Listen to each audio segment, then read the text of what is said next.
She loves exploring, Karli said. That's just who she was. At some point in her 50s, Lynette and her husband Brian made a decision that most people talk about and almost nobody actually does. They gave up the house, they gave up the car, they gave up everything that wasn't the water, and they moved onto a 45-foot catamaran named Soulmate and started sailing. For more than a decade, the two of them documented that life on social media under the name The Sailing Hookers.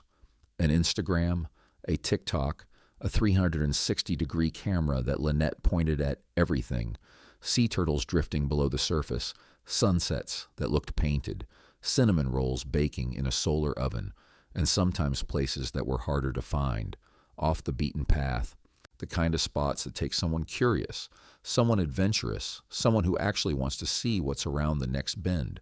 That curiosity is what makes this story so specific and so heartbreaking. Lynette's last Instagram post was dated April 4th, 2026. The caption read, "Not going anywhere for a while." She had no idea. If you've been following the Lynette Hooker case and you want to know every development as it happens, and there are more coming, subscribe to Global Crime Files right now and turn on notifications. I'm on this one closely. Here's what Brian Hooker told investigators. On the evening of April 4th, he and Lynette left Hopetown aboard their small 8-foot hard-bottom dinghy. They were heading to Elbow Cay to get back to the Soulmate, which was anchored nearby. The conditions were rough. Brian told police the winds were around 18 to 22 knots. The seas were choppy, and somewhere in that crossing, Lynette bounced off the side of the dinghy and went into the water. What happened next, according to his account, is the part that doesn't sit right with a lot of people. Lynette went overboard wearing the engine's safety lanyard, the key cord that cuts power to the motor when the operator leaves the helm. So when she went in, the engine cut out. Brian says he couldn't restart it. He tried to paddle back toward her, but the winds were too strong. He says he watched strong currents carry her away from him. He says he last saw her swimming toward shore. Then he paddled. For roughly 9 hours, according to the timeline, the dinghy drifted through the Sea of Abaco. Brian eventually beached it somewhere near Marsh Harbour, made his way through brush to the Marsh Harbour boatyard, and contacted someone who contacted police. Authorities were notified around 4 in the morning. He described it later as a cascade of failures. Now, let me be precise about something before we go further. Brian Hooker has not been charged with any crime. His attorney, Terrell Butler, has stated clearly that Brian categorically and unequivocally denies any wrongdoing. His Michigan-based attorney, Crystal Marie Hauer, told ABC News that Brian Hooker never would have harmed his wife of 25 years. Brian himself said publicly that he never harmed Lynette and that finding her remains his sole focus. All of that is part of the documented record, and I'm not going to skip it. What is also part of the documented record is what his stepdaughter Karli Aylesworth started saying publicly almost immediately. Karli is 28. She spoke to CNN, to ABC, to Wood TV. She was consistent. She described her mother's marriage as rocky. She said that while the two of them cared about each other, their relationship sometimes turned volatile, especially, she said, when alcohol was involved. She told CNN her mother had previously told her that Brian choked her. CNN hasn't independently confirmed that with law enforcement, and Brian's attorney denied the claim, but Karli kept talking because she felt like someone had to. "I just want to know the truth," she told CNN. "I don't want him to be in trouble. I just hope this was a freak accident, but I don't want it just swept under the rug." She flew to the Bahamas. She walked the shoreline near Elbow Cay. She stood at the spot where Brian told investigators her mother went overboard. She looked at the water and later told Wood TV that the story sounds more sketchy to her now than before she went. She flew home wearing the small L-charm necklace that Lynette always wore. There's also a 2015 police report out of Kentwood, Michigan. In it, Brian Hooker told police his wife had struck him multiple times.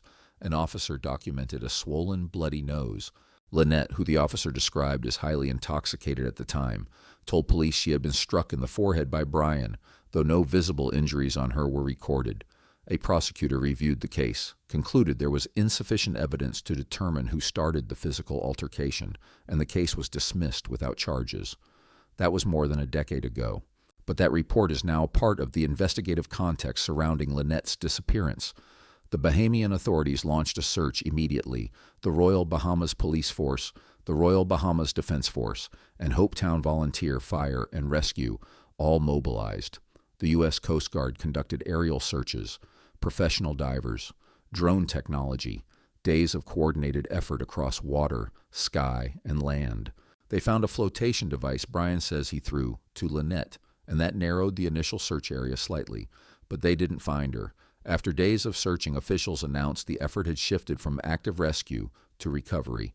And then, 4 days after Lynette disappeared, on April 8th, Brian Hooker was arrested. The Royal Bahamas Police Force Assistant Commissioner Edvardo Dames told Reuters the arrest was based on some probable cause we have. Brian was questioned. His detention was extended. He was questioned again on Friday for more than 3 hours, and his attorney said the line of questioning suggested authorities were considering a possible charge related to causing harm that resulted in death. His attorney pushed back hard. Without a body, she argued, how can you make that determination? Brian told investigators he was overwhelmed. He kept asking about the search for Lynette. On Monday, April 13th, he was released without charges. The Department of Public Prosecutions in the Bahamas recommended that no charges be filed at that time, pending further investigation. Commissioner Shanta Knowles confirmed to NBC News that Brian remains a named suspect. He has not been cleared. He can be rearrested. And if you want updates on exactly that, when and if that changes, subscribe to Global Crime Files. I'm tracking every development. Here's where the investigation gets into territory that I've been sitting with for a while. Before Brian was arrested, authorities boarded the Soulmate under a search warrant. CBS News reviewed documentation of what was seized. The list included a digital video recorder, digital tablets, and what the warrant described as cell phone-related equipment, all characterized as material evidence. That stuff is in the hands of investigators right now. Think about what that means. Brian Hooker is a former AT&T employee. He wired the Soulmate's entire solar system himself. His friend Blaine Stevenson, who knew the couple through yachting, who published that recorded phone call on YouTube after Brian was arrested so the sailing community could hear his account, told Ashley Banfield of the Drop Dead Serious podcast that Brian knows more about maritime electronics and boat technology than most people sailing those same waters.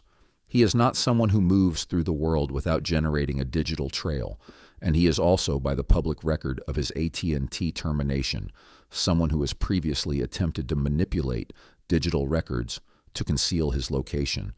I'm not connecting that to a conclusion. Investigators can do that. What I'm saying is, the digital record on those seized devices covers everywhere he went, everything he searched, every communication sent or received, and GPS location history going back through weeks of life in the Bahamas. That record exists. It's in a laboratory somewhere right now, and there's one location in particular that may sit inside that record with a very specific significance. Ashley Banfield of the Drop Dead Serious podcast spent weeks. She said this explicitly on her May 1st episode. Weeks, going through Lynette's social media frame by frame. She was looking for a location Lynette had filmed before she disappeared. A ruined place, an abandoned marina. Lynette had pointed that 360 camera at every inch of it, the way she pointed it at everything that caught her attention. The wrecked docks, a broken pool with the decorative tiles torn off, collapsed buildings. A bowed stone pathway leading to what was once probably a resort dining room, now just a shell with the windows gone. Ashley sent screenshots of that footage to locals, to fire and rescue personnel, to people who have worked those waters and those islands for years and who know every inch of that coastline. Almost nobody recognized it. Person after person came back with the same answer. Never heard of it. Can't place it. No idea.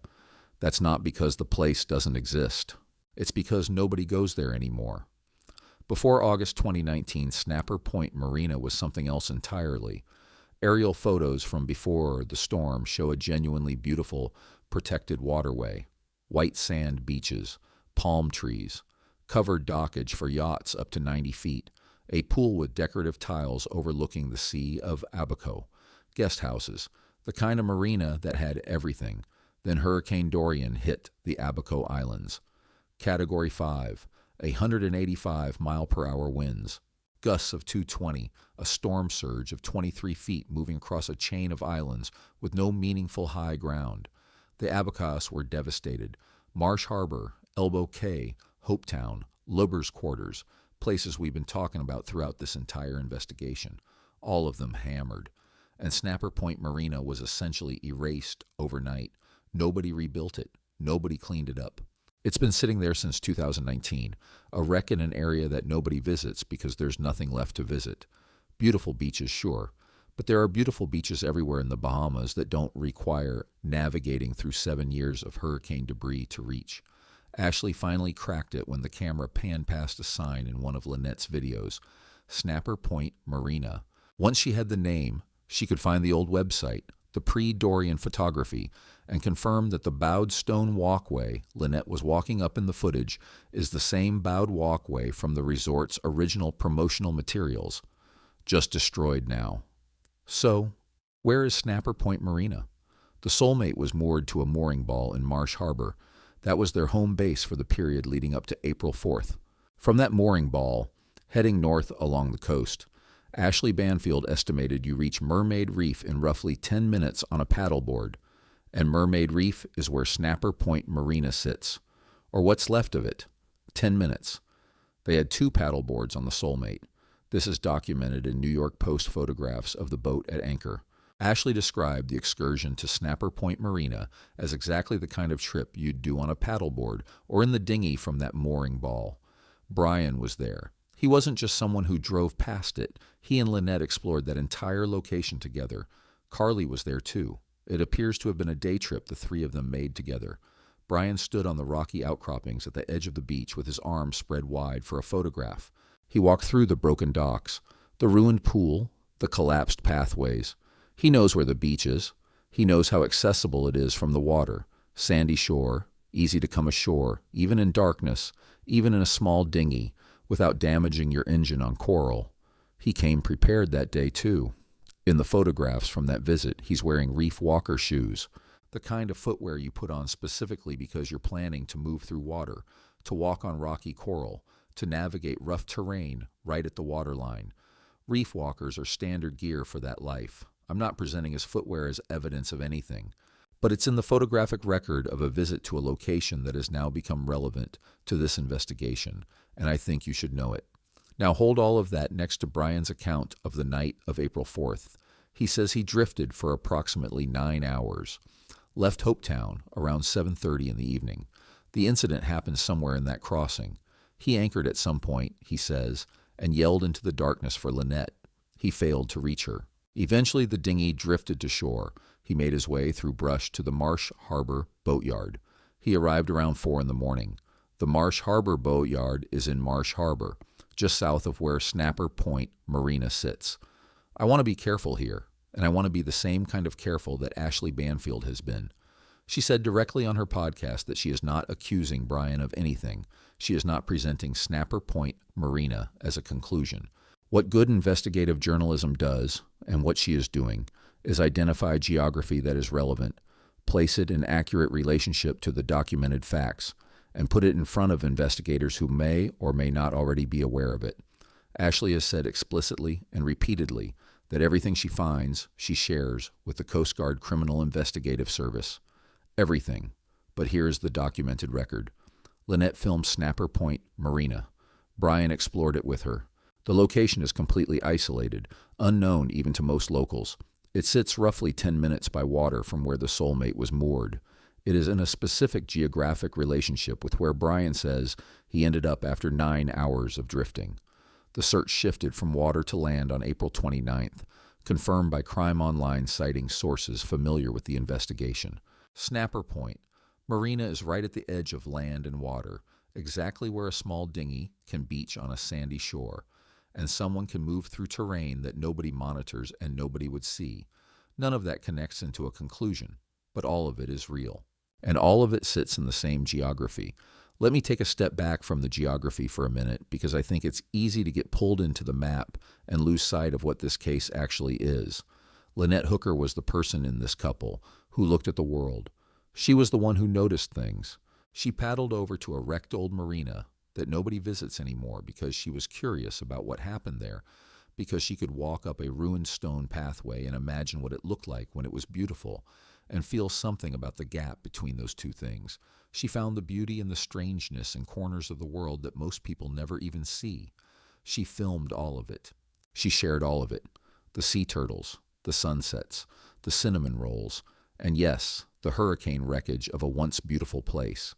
And now, weeks after she disappeared, that footage is the thing helping investigators understand the geography of where she might be. She found the location. She pointed the camera at it. She showed it to the world. And now people are staring at her footage looking for something entirely different than what she intended when she filmed it. That's a very specific kind of loss that I don't quite have the right word for. Darlene Hamlet is 76 years old, and she is waiting. She told Ashley Banfield, "I just want nothing more. I love you and wish you would have come home." She had secured an expedited emergency passport to fly to the Bahamas. She told the Associated Press that Lynette had been around lakes, boats, and water her entire life, that it would be a miracle if she's rescued, but she was still counting on one. Now I want to walk through what investigators are working with, because there are a few theories about what happened on the night of April 4th, and I think they deserve to be laid out honestly. The first is that Brian's account is true. They went out on a dinghy in deteriorating conditions. Lynette fell overboard. She was not wearing a life jacket. This is confirmed. The engine cut out because she was wearing the safety lanyard. He couldn't restart it, couldn't reach her in the wind and current, and spent 9 hours drifting before reaching Marsh Harbour. By this theory, this is a terrible, preventable accident on a dark night in rough water, and terrible accidents happen to experienced boaters. The Bahamian waters are not forgiving. The Sea of Abaco, and can be brutal in an 18-knot blow. This theory is possible. Lynette's daughter acknowledged that both she and Brian were experienced sailors who had spent more than a decade on those waters. The second theory is that something happened before or during that dinghy ride that Brian has not disclosed. Investigators have been asking about the couple's personal relationship, about episodes of violence, about the history between them. A Bahamian attorney told NBC News that the line of questioning during Brian's extended detention suggested authorities were looking at whether Brian caused harm to Lynette. Her daughter has described a volatile relationship with a history of physical altercations. The 2015 police report exists. Brian's history of manipulating digital records exists. And 9 hours of drifting in an 8-foot dinghy in darkness with no power is an account that a lot of experienced sailors have quietly questioned, including people in the sailing community who know those waters. The third theory, and this is the one that Ashley Banfield's Snapper Point Marina work is directly relevant to, involves that geography, a location Brian knew well, a location nobody else goes to, a location with sandy beaches accessible by dinghy in the dark, a location that sits in direct geographic relationship to where he says he ended up. I am not saying that is what happened. I am saying that it's a theory that sits on documented, verified facts, and that investigators appear to be looking at land now. Snapper Point Marina is on land, right at the waterline. There's one more thread here that doesn't get talked about enough. The devices, those seized tablets and recording equipment and cell phone-related material contain everything. GPS data from the days leading up to April 4th, location history, search history, every communication Brian sent and received. If he visited Snapper Point Marina in the days or hours before Lynette disappeared, that's on those devices. If he searched anything relevant in the weeks before April 4th, that's on those devices. The Coast Guard criminal investigation is active. The Royal Bahamas Police Force investigation is active. Those devices are being processed by people who know what to look for. Brian wired the Soulmate solar system himself. He, quote, geeked out, Lynette wrote in her posts, on the boat's technical systems. He is not someone who doesn't understand how tracking works. He was terminated from AT&T by the documented record in connection with an attempt to manipulate location tracking to hide where he was. Whether that knowledge shaped anything about the night of April 4th, that's for investigators to determine, not me. What I can tell you is that the U.S. Coast Guard has cadaver-trained dogs. They use them along the north shore of Luber's quarters. They can use them anywhere. They have aerial surveillance. They have divers. They have the ability to search locations that don't show up in any tourist guide, any boater's chart, any local's mental map of the Bahamas. They just need to know where to look. Ashley Banfield has made sure that what she found about Snapper Point Marina is in the hands of people who can act on it. Whether they have already searched it, that has not been publicly confirmed as of this recording. Here is where things stand. The U.S. Coast Guard Criminal Investigative Service investigation remains open. The Royal Bahamas Police Force investigation remains active. Brian Hooker remains a named suspect. Commissioner Shanta Knowles confirmed to NBC News that he has not been cleared and that he can be rearrested. The search formally transitioned from water to land on April 29, 2026, confirmed by Crime Online via sources familiar with the investigation. Lynette Hooker has not been found. Her remains have not been recovered. It has been more than 30 days. Brian is back in the United States. He told NBC News after his release that he intends to keep looking for Lynette, that he believes she may still be alive, that he plans to return to the Bahamas and search. His attorneys have maintained consistently that he has been cooperative and that the evidence simply does not support holding him. Karli is home too, wearing her mother's necklace, waiting for answers that have not come. She told Wood TV that the story sounds more sketchy to her now than it did before she made the trip. She hired an attorney early in this process. She is not letting this go. Darlene Hamlet is 76 years old and she is waiting. Here's what I keep coming back to. Lynette Hooker was the one with the camera. She was the one who thought to document everything, not just the sunsets, but the weird corners, the abandoned places, the things most people wouldn't notice. She walked up a ruined stone pathway in a destroyed marina and she pointed her 360 camera at the sign. She didn't know why that would matter. She was just doing what she always did. And now that footage, frame by frame, might be the thing that tells investigators where to look. She showed us the place. She just didn't know that's what she was doing. The investigation continues. If you have any information about the disappearance of Lynette Hooker, if you have been to Snapper Point Marina recently, if you saw anything in the waters near Marsh Harbour on the night of April 4th, if you have any footage from that area that night, please contact the Royal Bahamas Police Force or the United States Coast Guard. Both investigations remain active. You can submit tips anonymously through the CGIS Tips app on any phone. You can also contact Ashley Banfield through the Drop Dead Serious podcast at dropdeadseriousinfo@gmail.com. She shares everything she receives with the Coast Guard Criminal Investigative Service. Brian Hooker has not been charged with any crime. All individuals referenced in this video are presumed innocent unless formally charged and convicted in a court of law. Before I go, I want to ask you something directly, because this is the question I genuinely cannot answer, and I want to know what you think. Lynette Hooker gave up everything to live on the water. She documented her life with honesty and real creativity. And somewhere in those waters, in that geography she knew and filmed and loved, the answer to what happened to her is waiting to be found. Here's my question for you. Do you think investigators have already searched Snapper Point Marina, or do you think Ashley Banfield's work is what puts it on the map? Drop your answer in the comments. I read every single one. Subscribe to Global Crime Files. I post every update on this case as it happens, and there are cases in the pipeline that are stranger and darker than this one. Every victim deserves the truth. Every story deserves to be told.